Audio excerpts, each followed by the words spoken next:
fact, the president is doubling down on his assertion that the attacker in New York City should, in fact, get the death penalty. Now, you've also heard people talking about this idea that maybe he could be sent to Gitmo down in Cuba. Well, the president is also talking about that as well. Let me take you to Twitter, where the president is saying this, and this is not going to surprise a great many people. He said, listen, I would love to send the New York City terrorists to Guantanamo, but statistically, that process takes much longer than going through the federal system. He goes on to add this. There's also something appropriate about keeping him in the home of the horrible crime he committed. And then again, you see right there, should move fast, death penalty. He clearly wanted investigators to know that he is proud of this attack that killed 8 people. After waiving his Miranda rights, Saifullah Saipov told investigators from his hospital bed that he was inspired by the Islamic State and that he chose Halloween for this attack because he figured there would be more people on the street and he would be able to maximize damage. Now, it also appears that he was radicalized at least 1 year ago because he told investigators he's been plotting this attack for the past year and only decided to use a truck within the last couple of weeks. And over the past few weeks, prosecutors said Saipov rented the exact truck that he used in this attack so that he could practice driving it. After his initial court appearance, the federal prosecutor in this case said the 29-year-old has been consuming massive amounts of ISIS propaganda. Hitting and running over people who were simply trying to enjoy a sunny afternoon in New York City. He killed 8 innocent human beings and injured at least a dozen other people. That man, as alleged in the complaint filed today, was Saifullah Saipov. Today, thanks to the incredible work of the FBI, the NYPD, the Joint Terrorism Task Force, and law enforcement in the city and around the country, just about 24 hours after Saipov's attack, we now have him charged with federal crimes of terrorism. The complaint filed today charges Saipov with 2 counts. First, material support of a terrorist organization, that being ISIS. And second, a federal charge of violence and destruction of a motor vehicle with willful disregard for the safety of human life that resulted in multiple deaths. As the complaint alleges, after speeding through the walkway and bicycle paths, running over and killing people, Saipov crashed his truck into a school bus carrying children. Then he got out, yelled, "Allahu Akbar," meaning God is great, brandishing 2 weapons, which turned out to be a paintball gun and a pellet gun. He was ultimately stopped by a brave police officer, Ryan Nash, who confronted him and shot him in the abdomen. In the short time since this attack, as alleged in the complaint, we have developed evidence establishing that Saipov committed this attack in support of ISIS. That evidence is laid out in the complaint, but it includes the following: a note that was recovered just outside the truck that read, in part, "No God but God, and Muhammad is his prophet," and Islamic supplication, "It will endure," a phrase commonly used to refer to ISIS. Also, a search of cell phones found in a bag that he was carrying, a search conducted pursuant to court-authorized wiretaps, revealed thousands of ISIS-related images and about 90 videos depicting, among other things, ISIS fighters killing prisoners by running over them with a tank, beheading them, and shooting them in the face. In Mirandized interview statements with law enforcement last night and today, Saipov allegedly admitted that he was inspired to commit the attack by the ISIS videos he watched and had been planning this attack for 2 months. He also admitted that he had rented a truck on October 22nd to practice the turns he would make on his Halloween Day attack. As I mentioned, it is incredible investigative work that has allowed us to bring these charges so soon after the attacks. I want to thank all the law enforcement and citizens who responded to this attack in the way New Yorkers do. In particular, I want to thank Officer Ryan Nash for his selfless bravery. I want to thank the FBI, represented here today by Bill Sweeney, Assistant Director in charge of the New York Field Office. Their work in this case, as in all terrorism matters that we've worked with them on, has been extraordinary. I also want to thank the NYPD, represented here today by First Deputy Commissioner Benjamin Tucker and Deputy Commissioner John Miller. Their leadership and that of Commissioner O'Neill over the greatest police force in the world has helped keep our city safe. And in the wake of yesterday's attacks, the NYPD has kept our citizens reassured and continuing to live our lives. Finally, I want to thank the terrorism prosecutors and investigators in my office who jumped on this immediately and haven't gotten any sleep since.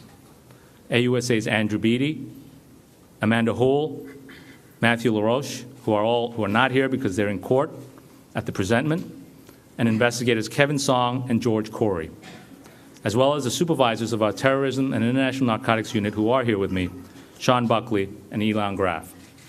The folks in that unit, working with the FBI, the NYPD, the JTTF, have a long and unblemished track record of successfully investigating and prosecuting domestic and international terrorists, whether it's the Chelsea bomber, just convicted a few weeks ago on all counts, who will be serving life, mandatory life in prison, or the other terrorists convicted in our courthouse just down the street in the last few years alone.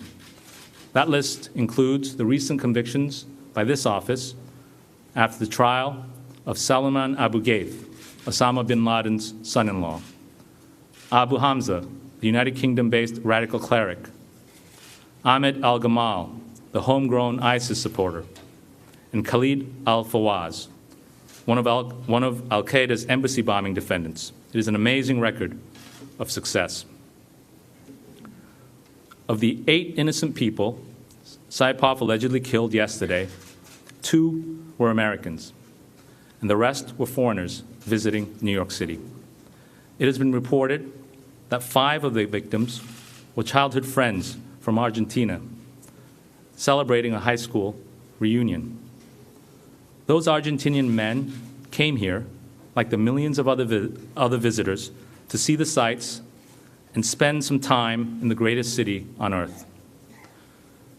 For the same reasons that millions visit this city and find it so special, alleged terrorists like Saipov view the city as a prime target for their hate-filled crimes. But the thing is, for the alleged terrorists like Saipov, they will find in New York City something else: justice. They will find and have found that law enforcement and everyday people in this city are not afraid of their evil. They see through their false, hateful rhetoric and are committed to bringing them to justice. And that is what we intend to do with Sayfullo Saipov. I'd like to bring to the stand now Bill Sweeney, Assistant Director in charge of the FBI. Thanks, June. Good evening. For the past 24 hours, hundreds of personnel from the Joint Terrorism Task Force, both on this side of the river and in New Jersey, have been working around the clock, developing and tracking leads and executing searches as we dig deeper into the life and motivations of Saipov. The charges announced this evening, while significant, should be taken as no indication that our work here is over. We will continue to employ all investigative techniques necessary to fully understand his social network and to unearth his motivations. Rest assured, we will not stop until every last lead has been covered. I do have one recent update I'd like you to make you aware of. Earlier, as we came in this evening, we were seeking information about an individual. Many of you in this room received that alert. We are no longer seeking that individual. We believed he had information related to yesterday, but we are not looking for that individual any longer. I would encourage anybody who believes they knew Mr. Saipov or has information about yesterday to proactively contact law enforcement. A reminder to the public that the tip line is Call FBI with information that may help us in any way. We also have a link set up where you can upload any photos, any videos you may think are relevant. That link is fbi.gov/NYC Tribeca. The NYPD also has their tip line set up at 1-800-577-TIPS.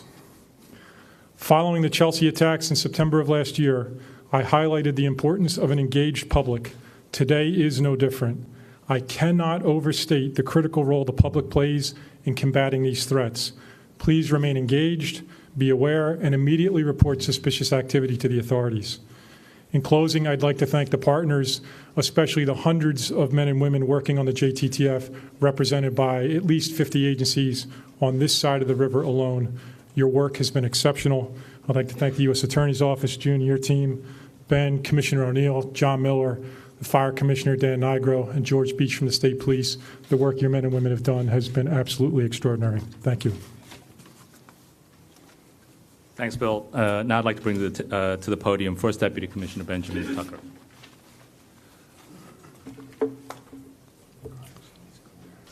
Good evening. Today's announcement of an indictment of Sayfullo Saipov on federal charges sends the strongest message to those who seek to commit acts of terror in our country. This swift and decisive charges demonstrate the resolve of our local and federal law enforcement who work so closely to both prevent terror as well as bring those who commit acts of terror to justice.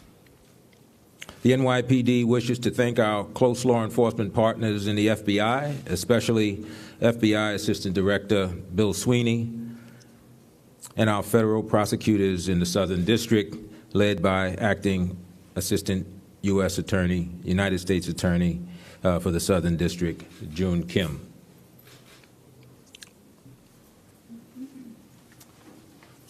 Thank you, First Deputy Commissioner. I'll take a few questions.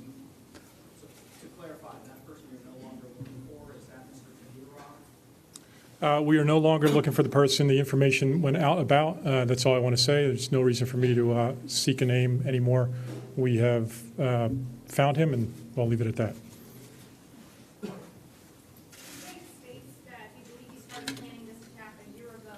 Do you believe there was another attack that he might have been planning before that? I believe the complaint says that he began planning the attack 2 months ago. But I'm not going to go beyond what's in the complaint.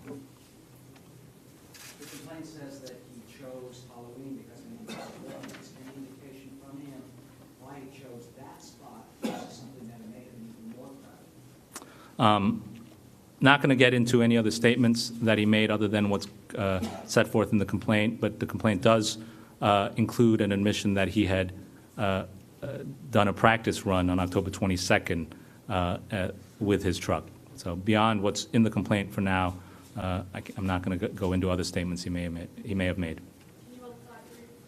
June, are the two charges currently charged, either of them death eligible, and do you expect the government to authorize your office to seek the death penalty? The second charge is death eligible. Correct.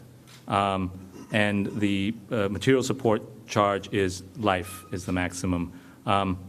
As you know, the process by which whether the department decides to seek the death penalty or not goes through a process in the department. It's also worth noting that this is a complaint.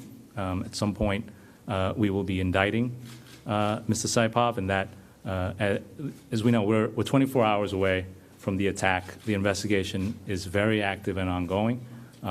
And the indictment, we will see what counts are charged ultimately in the indictment, and some of them may be death eligible, some of them may have life prisons as the maximum, but the process by which the determination is made for counts that do have death as a maximum penalty, that goes through the process. Yes?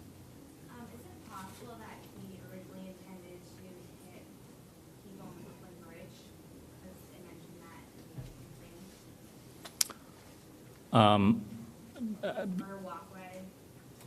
Beyond what's in the complaint and his statements, I don't think there's anything else that I can get into. Yeah. The White House has said that they could consider him an enemy combatant. Is it possible that he could be sent to Gitmo? Is there another process that he could be considered that way? As I understand it, the determination of someone being declared an enemy combatant is one that gets made way above my pay grade. This is an office of federal prosecutors.